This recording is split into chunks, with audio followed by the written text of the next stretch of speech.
Bahkan sejak engkau bersabda kepada hambamu ini pun tidak, sebab aku ini berat mulut dan berat lidah. Jadi ya intinya sebenarnya tidak mau diutus gitu. Mose ini tidak mau diutus gitu ya.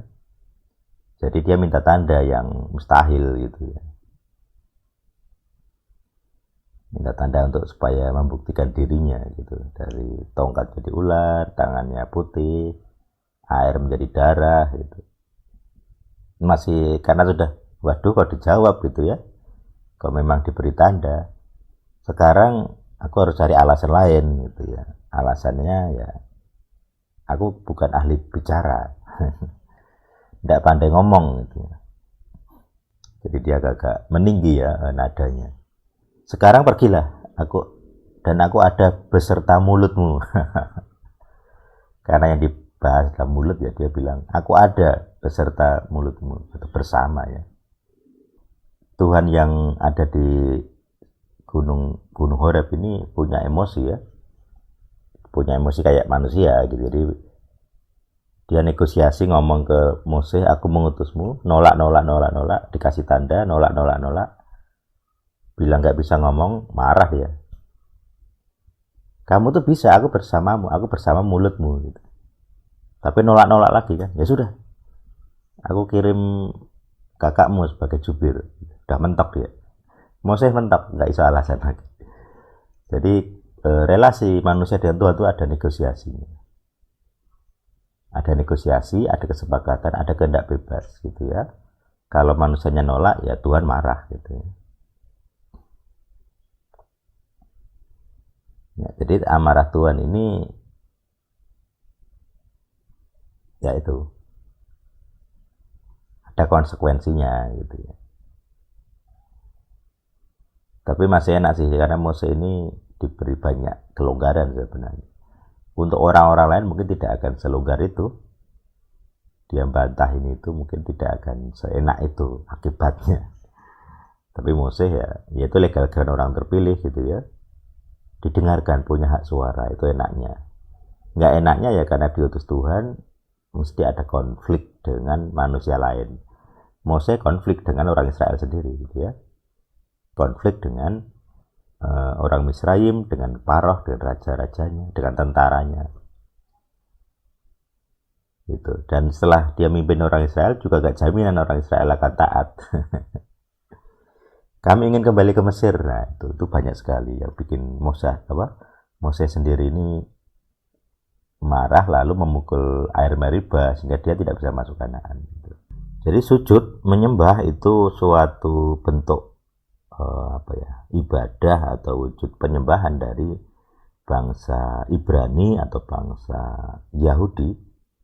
Jadi sejak dulu mungkin 1500 tahun lalu kalau di sini ya kira-kira ya, itu mereka punya sikap sujud menyembah kepada Tuhan Adonai yang benar gitu, bukan Tuhan lain.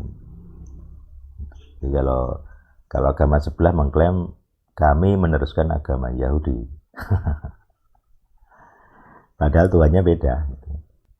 Saya belajar bahwa Tuhan yang original itu menyatakan diri kepada manusia, bukan manusia yang cari, bukan manusia yang mendekat.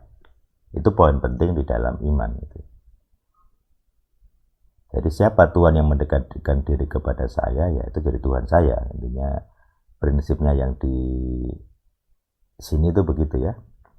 Jadi Tuhannya leluhurnya orang Ibrani dari Abraham, Ishak dan Yakub datang kepada Mose gitu ya, kepada bangsa Ibrani, bangsa Israel.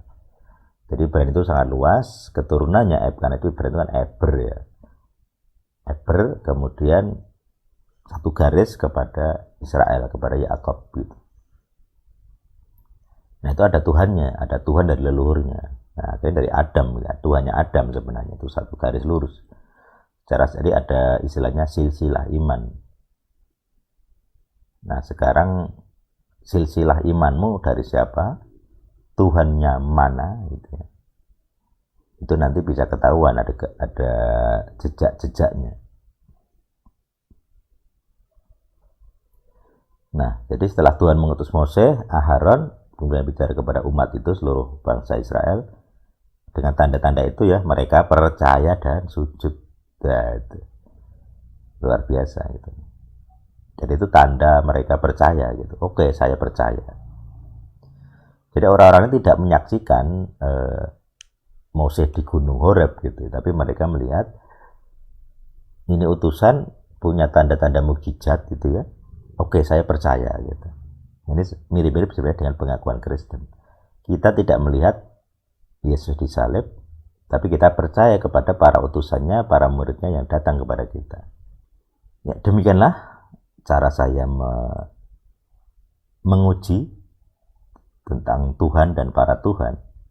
Harus datang sendiri kepada saya, harus menyatakan diri kepada saya. Kalau cuma kata orang, saya nggak mau dengar gitu ya. Jadi kalau orang ngomong ini itu tentang Tuhan dan seharusnya Tuhan itu seperti apa, saya tidak terlalu peduli. Saya punya kriteria sendiri. Cara berpikir saya ilmiah, saya harus lihat bukti gitu ya. Bukti kuasa Tuhan. Kalau enggak ya malas saya. Saya ogah bertemu dengan Tuhan yang omdo. Punya mata nggak melihat, punya mulut nggak bicara, punya telinga nggak mendengar, punya tangan tapi nggak bisa apa-apa, harus dibantu umatnya. Nah itu berhala itu seperti itu ya, patung. Makanya saya senang melihat ketika Tuhan bergerak melakukan sesuatu. Wah terjadi itu bikin saya semangat gitu. Kerohanian saya semangat. Jadi iman saya terbukti, oh memang ini terjadi sesuai yang sudah dikatakan gitu. Jadi saya tahu dulu terus terjadi ya gitu kan, enak gitu ya. Jadi saya tidak terkejut dengan apa yang terjadi. Ya semoga Anda juga punya pengalaman pribadi dengan Tuhannya orang Ibrani. Di Jawa sendiri ya ada jejak-jejaknya sebenarnya, tapi ya itu nanti topik lain. Semoga Anda punya iman yang benar, punya apa istilahnya, punya pengalaman yang kokoh dengan Tuhan sendiri gitu ya. Dan diimbangi dengan pengetahuan Anda tentang Tuhan Adonai gitu. Biar sinkron, jadi pengetahuan dan pengalaman sinkron, seimbang.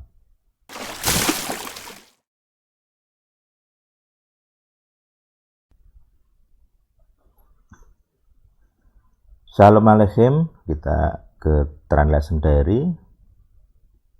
Kali ini dari Keluaran 4.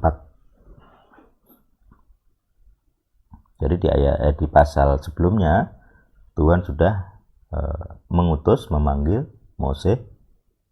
Terus di ayat 4 ini Mose merespon ya. Jadi di ayat terakhir pasal 3 itu kan masih Tuhan yang berbicara. Sekarang di pasal 4 Mose merespon. Mose menjawab dan berkata, "Namun, lihatlah mereka tidak mempercayaiku dan tidak mau mendengarkan suaraku, karena mereka akan berkata, Adonai tidak menampakkan diri kepadamu." Aduh, dia punya alasan lagi gitu ya. Lalu Adonai bersabda kepadanya, "Apakah yang ada di tanganmu itu?" Dia menjawab, "Sebuah tongkat." Lalu dia bersabda, "Lemparkanlah itu ke tanah." Mose pun melemparkannya ke tanah, dan tongkat itu menjadi ular, sehingga Mose lari meninggalkannya. Jadi ular ya tongkatnya. Tuhan bersabda kepada Mose, "Ulurkanlah tanganmu dan peganglah pada ekornya." Nah kita nggak tahu ular apa ya, tapi jelas jadi ular. Mungkin gede gitu ya. Lalu ia pun mengulurkan tangannya dan menangkapnya. Lalu ular itu menjadi tongkat di tangannya. Kemudian ular itu menjadi tongkat di tangannya. Oke, seperti itu. Dengan demikian mereka menjadi percaya bahwa Adonai, Tuhan leluhur mereka, telah menampakkan diri kepadamu, yaitu Tuhan Abraham, Tuhan Ishak, dan Tuhan Yakub. Jadi ada tanda, minta tanda, dan diberi gitu ya. Adonai bersabda kepadanya lagi, sekarang masukkanlah tanganmu ke dalam bajumu. Dia pun memasukkan tangannya ke dalam bajunya, lalu ia mengeluarkan tangannya dan lihatlah, tangannya terkena kusta seperti salju, jadi putih, kayak kena panu gitu ya, panu putih kusta.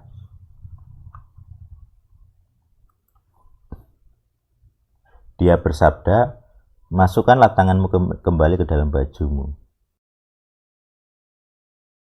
Dia pun memasukkan tangannya kembali ke dalam bajunya, lalu ia mengeluarkan tangannya dari dalam bajunya dan tampaklah tangan itu pulih kembali seperti sedia kala. Jadi awalnya merata seperti kena jamur, kena kusta, kena panu gitu, kadas, kurap gitu ya. Sekarang putih kembali gitu. Dan akan terjadi jika mereka tidak mempercayaimu dan tidak mau mendengar suara dari tanda yang pertama, mereka akan percaya pada tanda berikutnya. Jadi tanda pertamanya tongkat jadi ular, tanda kedua tangannya putih gitu ya. Nah, jika tidak percaya pada tanda yang kedua juga, engkau harus mengambil air dari sungai Nil dan menuangkannya di tanah kering. Jadi tanda ketiga gitu ya, bisa dibilang tanda ketiga itu air dari sungai Nil ya. Air yang kau ambil akan menjadi darah ya, itu lebih mukjizat karena lebih sulit ya. Air yang kau ambil dari sungai Nil jadi darah di tanah kering. Tapi ini Mose masih bantah-bantah gitu ya, cari alasan lagi dia. Mose berkata kepada Adonai, oh Adonai, aku ini bukanlah seorang yang pandai bicara, dahulu pun tidak, juga sebelumnya. Bahkan sejak engkau bersabda kepada hambamu ini pun tidak, sebab aku ini berat mulut dan berat lidah. Jadi ya intinya sebenarnya tidak mau diutus gitu. Mose ini tidak mau diutus gitu ya. Jadi dia minta tanda yang mustahil gitu ya. Minta tanda untuk supaya membuktikan dirinya gitu. Dari tongkat jadi ular, tangannya putih, air menjadi darah gitu. Masih karena sudah, waduh kok dijawab gitu ya. Kok memang diberi tanda. Sekarang aku harus cari alasan lain gitu ya. Alasannya ya, aku bukan ahli bicara. Tidak pandai ngomong gitu ya. Namun Mose berkata jadi ya ayat 11, lalu Adonai bersabda kepadanya, siapakah yang menetapkan mulut bagi manusia, atau siapakah yang menetapkan seorang bisu atau tuli atau melihat atau buta? Apakah bukan aku, Adonai? Ya ini agak keras yang ngomongnya. Jadi dia bilang, siapa yang menetapkan mulut? Siapa yang bikin orang jadi bisu, tuli, melihat, buta? Bukankah aku? Jadi dia agak meninggi ya nadanya. Sekarang pergilah aku ada beserta mulutmu. Karena yang dibahas dalam mulut ya, dia bilang aku ada beserta mulutmu, itu bersama ya. Ini bersama saja. Aku ada bersama mulutmu. Nah, dan akan mengajar engkau apa yang harus kau katakan. Nah ini udah saking mulai meninggi ya suaranya. Namun dia berkata, ya Adonai, aku mohon utuslah melalui tangan yang patut kau utus. Ya namanya orang gangguan mental ya sebenarnya ya Musa ini. Karena sudah 40 tahun dia puluhan tahun mengalami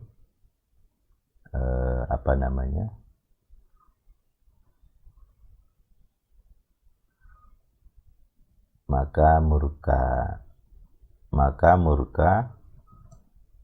Adonai maka murka Adonai menyala atas Mose. Nah, tadi marah, sekarang murka. Makin marah dia. Dia bersabda, bukankah Aharon orang Lewi itu kakakmu? Aku telah mengetahui bahwa dia sendiri akan berbicara dengan baik. Nah, jadi saking marah ya akhirnya direstui gitu. Dia bukan jubir gitu, ada orang lain yang jadi juru bicara.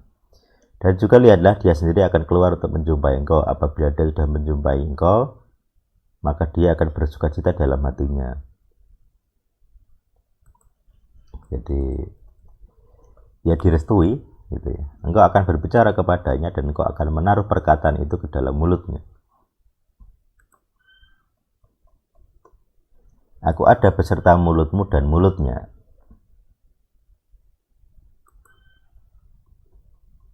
Aku akan mengajarmu apa yang akan kau perbuat.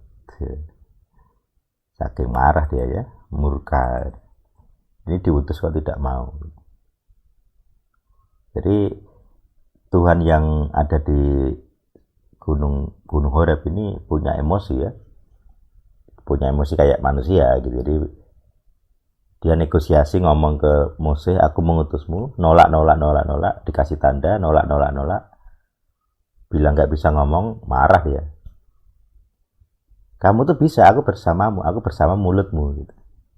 Tapi nolak lagi kan, ya sudah. Aku kirim kakakmu sebagai jubir, udah mentok dia. Moses mentok, nggak bisa alasan lagi. Jadi relasi manusia dengan Tuhan itu ada negosiasinya. Ada negosiasi, ada kesepakatan, ada kehendak bebas gitu ya. Kalau manusianya nolak, ya Tuhan marah gitu ya. Ya, jadi amarah Tuhan ini ya itu ada konsekuensinya gitu ya. Tapi masih enak sih karena Moses ini diberi banyak kelonggaran sebenarnya. Untuk orang-orang lain mungkin tidak akan selonggar itu. Dia bantah ini itu mungkin tidak akan seenak itu akibatnya. Tapi Moses ya itu legal-legal orang terpilih gitu ya. Didengarkan, punya hak suara, itu enaknya. Nggak enaknya ya karena diutus Tuhan mesti ada konflik dengan manusia lain. Moses konflik dengan orang Israel sendiri gitu ya. Konflik dengan orang Misraim, dengan Paroh, dengan raja-rajanya, dengan tentaranya gitu. Dan setelah dia mimpin orang Israel juga gak jaminan orang Israel akan taat. Kami ingin kembali ke Mesir. Nah, itu banyak sekali yang bikin Moses sendiri ini marah lalu memukul air Meriba sehingga dia tidak bisa masuk Kanaan. Banyak sekali. Oke.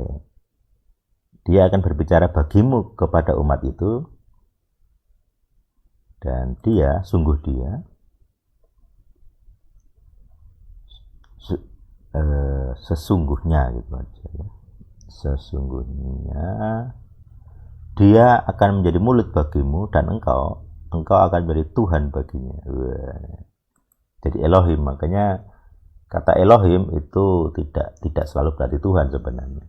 Tuhan dalam artian sosok ya, personal. Karena di sini Moses menjadi Tuhan bagi Aharon. Nah, itu menjadi Elohim bagi Aharon. Engkau akan membawa tongkat ini di tanganmu yang dengannya engkau akan membuat tanda-tanda itu. Lalu Moses pergi dan kembali kepada Yitro mertuanya dan berkata kepadanya, izinkanlah aku pergi dan kembali kepada saudara-saudaraku yang ada di Misraim dan melihat apakah mereka masih hidup. Yitro tidak ada konflik ya sama sekali. Yitro berkata kepada Moses, pergilah dalam damai. Ya, gitu. Jadi tidak seperti Yakob dengan Laban gitu ya, ada konflik. Moses di sini tidak ada.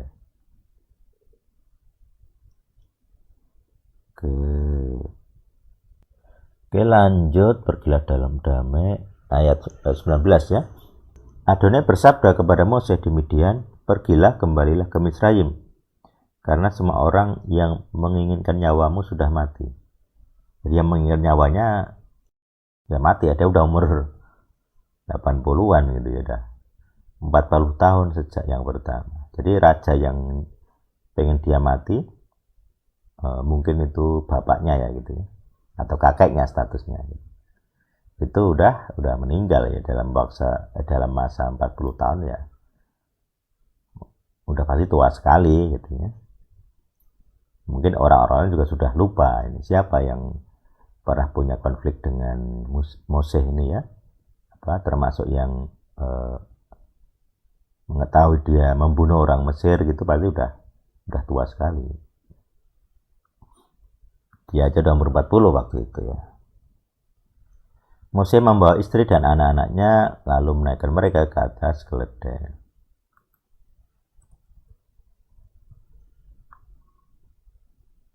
Dia kembali ke tanah Misraim.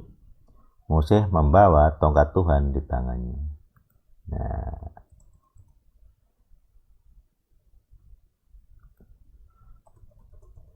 Adonai bersabda kepada Moshe, pada waktu engkau kembali ke Misraim, ingatlah semua mujizat yang telah aku taruh ke dalam tanganmu, dan lakukanlah itu di hadapan Paroh.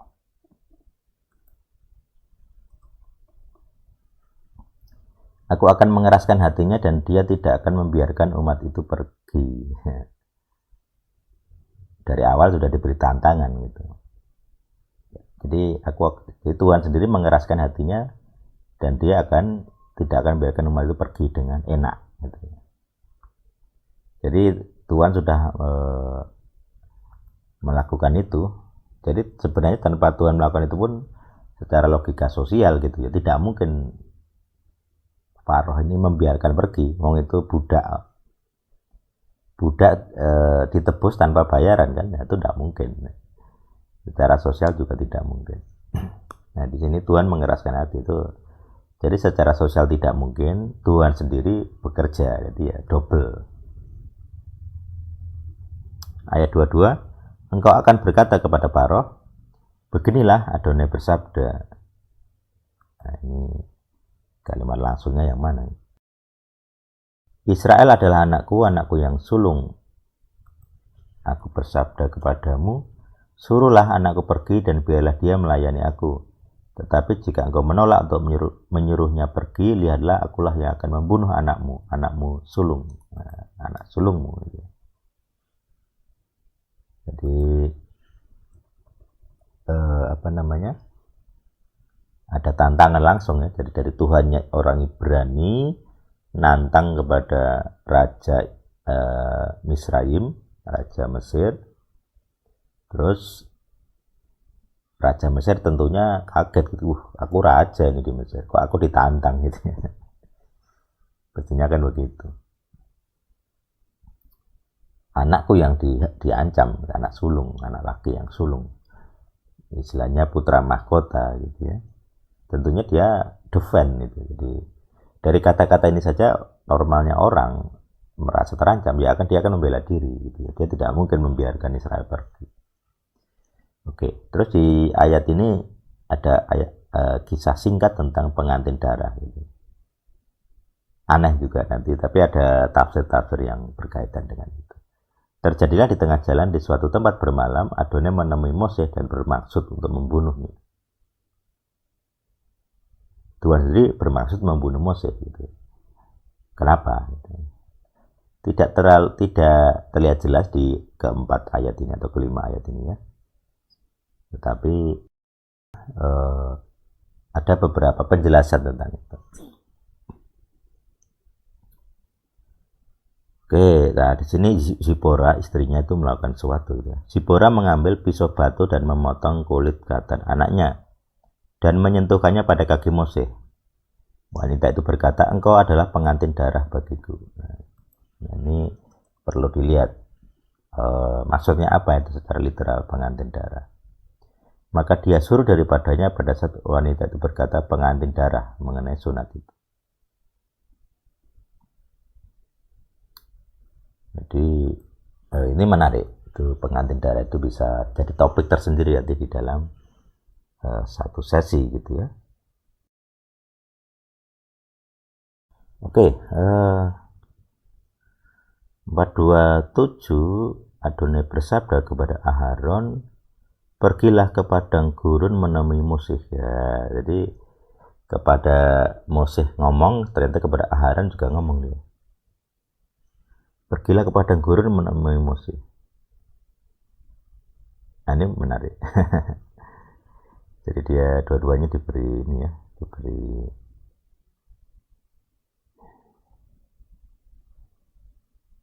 sama-sama diberi perintah gitu ya. Oke, pergilah ke padang gurun, lalu ia pergi menemuinya di gunung Tuhan dan dia menciumnya. Jadi nampaknya Mose ini mungkin ya, ini kalau kita pakai cara manusia ya, mungkin mengirim utusan atau gimana ke Mesir sebelum dia datang gitu ya, untuk melihat apakah anak atau keluarganya masih hidup. Jadi berarti kan butuh waktu lama, bertahun-tahun mungkin ya. Terus akhirnya di sini Aharon bisa tahu, oh ini adiknya akan datang. Itu dari sisi manusia ya. Tapi kalau di sini kan Tuhan bersabda kepada Aharon, pergi ke padang gurun temui Mose. Nah, menemuinya di Gunung Horeb, di Gunung Tuhan. Jadi pergi ke Midian berarti kan. Nah itu. Mose memberitahu Aharon semua sabda Adonai yang telah dia sampaikan kepadanya dan semua tanda yang telah dia perintahkan kepadanya. Nah ini akhirnya Aharon ini mengenali ini nampaknya Tuhan leluhur kami, leluhur kita gitu. Lalu Mose dan Aharon pergi dan mengumpulkan seluruh tua-tua Bani Israel. Aharon mengucapkan semua sabda itu. Aharon mengucapkan semua sabda yang telah Adonai ucapkan kepada Mose, dan dia, Mose ya, melakukan tanda-tanda itu di hadapan umat itu.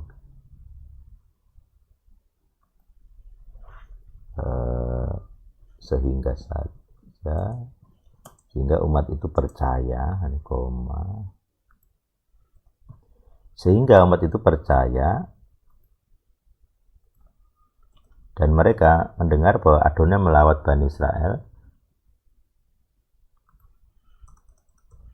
dan bahwa dia telah melihat kesengsaraan mereka, lalu mereka sujud serta menyembah ya. Jadi sujud menyembah itu suatu bentuk ibadah atau wujud penyembahan dari bangsa Ibrani atau bangsa Yahudi. Jadi sejak dulu mungkin 1500 tahun lalu kalau di sini ya kira-kira ya, itu mereka punya sikap sujud menyembah kepada Tuhan Adonai yang benar gitu, bukan Tuhan lain.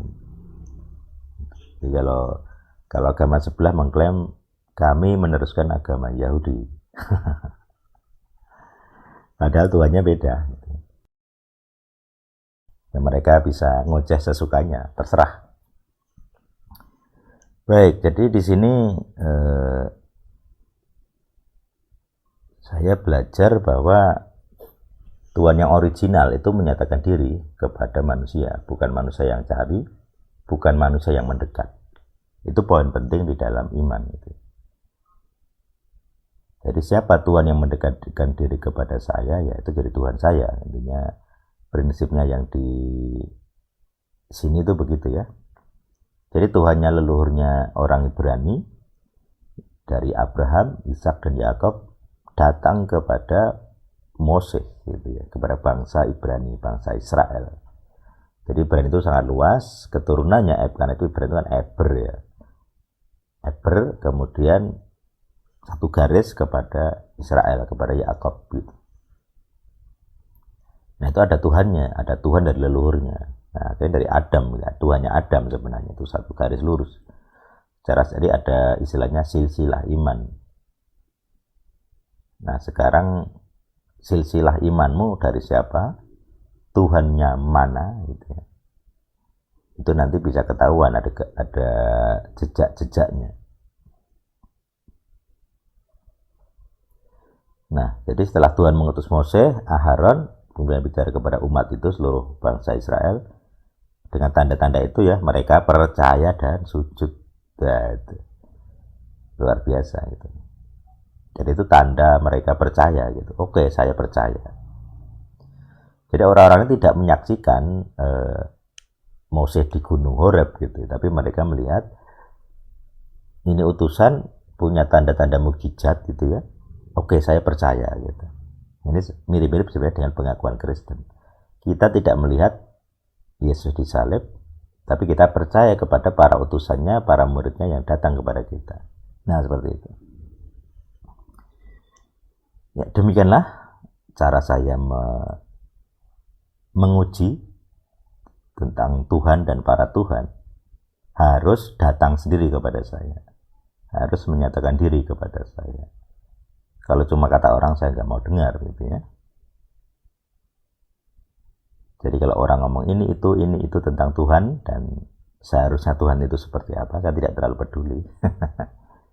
Saya punya kriteria sendiri. Cara berpikir saya ilmiah, saya harus lihat bukti gitu ya.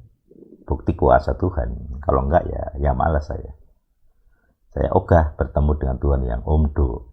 Punya mata nggak melihat, punya mulut nggak bicara, punya telinga nggak mendengar, punya tangan tapi nggak bisa apa-apa, harus dibantu umatnya. Nah itu berhala itu seperti itu ya, patung. Makanya saya senang melihat ketika Tuhan bergerak melakukan sesuatu. Wah terjadi itu bikin saya semangat gitu. Kerohanian saya semangat. Jadi iman saya terbukti, oh memang ini terjadi sesuai yang sudah dikatakan gitu. Jadi saya tahu dulu terus terjadi ya gitu kan, enak gitu ya. Jadi saya tidak terkejut dengan apa yang terjadi. Ya, semoga Anda juga punya pengalaman pribadi dengan Tuhannya orang Ibrani. Di Jawa sendiri ya ada jejak-jejaknya sebenarnya, tapi ya itu nanti topik lain. Semoga Anda punya iman yang benar, punya apa istilahnya, punya pengalaman yang kokoh dengan Tuhan sendiri gitu ya, dan diimbangi dengan pengetahuan Anda tentang Tuhan Adonai gitu. Biar sinkron, jadi pengetahuan dan pengalaman sinkron, seimbang. Tuhan yang hidup bersama kita, amin.